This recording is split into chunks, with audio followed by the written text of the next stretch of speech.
Ketika sedang bermain di halaman rumah, bocah itu memandangnya dengan tatapan aneh. Wanita itu segera mendorongnya. Namun, bocah itu kembali dengan wajah polosnya. Saat malam tiba, si bocah merangkak ke ranjang. Anehnya tangan bocah itu berubah menjadi cakar mengerikan. Esok harinya, rumah itu mengadakan pesta. Wanita itu sedang berdansa dengan suaminya. Ketika menoleh, ia melihat si bocah menatapnya dengan tajam. Setelah pesta usai, wanita itu membawakan segelas air. Namun bocah itu malah berkata, "Aku benar-benar membencimu." Keesokan paginya, wanita itu mencari si bocah. Saat menemukannya, bocah itu terlihat pucat dan demam tinggi. Wanita itu segera mencari obat. Karena panik, ia langsung kembali membawa termometer ke kamar. Bocah itu berbicara pelan. Ia mendekat untuk mendengarkan. Namun tiba-tiba, si bocah melompat dari ranjang sambil tertawa aneh. Ia mengejarnya untuk memberi pelajaran, tapi tanpa sengaja menginjak sesuatu dan terjatuh, kakinya pun terluka parah.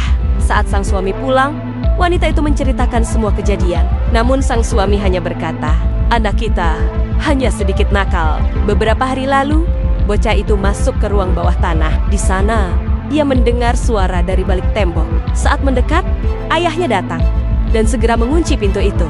Sejak saat itu, tingkah si bocah menjadi aneh.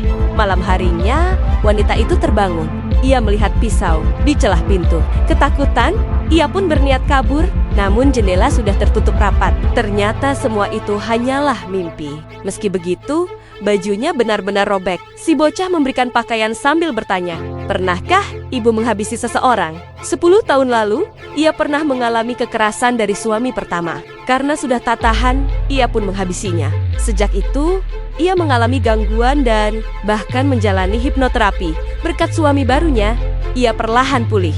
Kini ia curiga arwah mantan suaminya kembali. Melihat istrinya mulai panik, suami barunya memberi obat penenang. Malamnya, sang suami pergi ke ruang bawah tanah untuk menghancurkan dinding tua. Sementara itu, sang istri kembali terbangun. Menyadari suaminya tak ada, ia pun mencarinya. Melihat rahasianya terbongkar, sang suami akhirnya mengaku. 10 tahun lalu, dia melihat sang istri menghabisi mantannya. Dia segera menyembunyikan mayat itu agar sang istri tidak masuk penjara. Sejak itu, ia mulai jatuh cinta dan akhirnya menikahinya. Tapi wanita itu malah menuduhnya sebagai penyebab semua ini. Dalam kemarahan, ia pun memukulnya. Lalu, ia menyembunyikan jasadnya di dalam dinding. Ia mengira segalanya berakhir. Tapi tiba-tiba, lemari bergeser sendiri. Di sana, ada sebilah pisau. Wanita itu tak mampu mengendalikan diri dan akhirnya melakukan hal tabu. Cerita berakhir dengan si bocah yang sedang minum teh. Dia pun terlihat sedang berbincang dengan seseorang yang tak terlihat.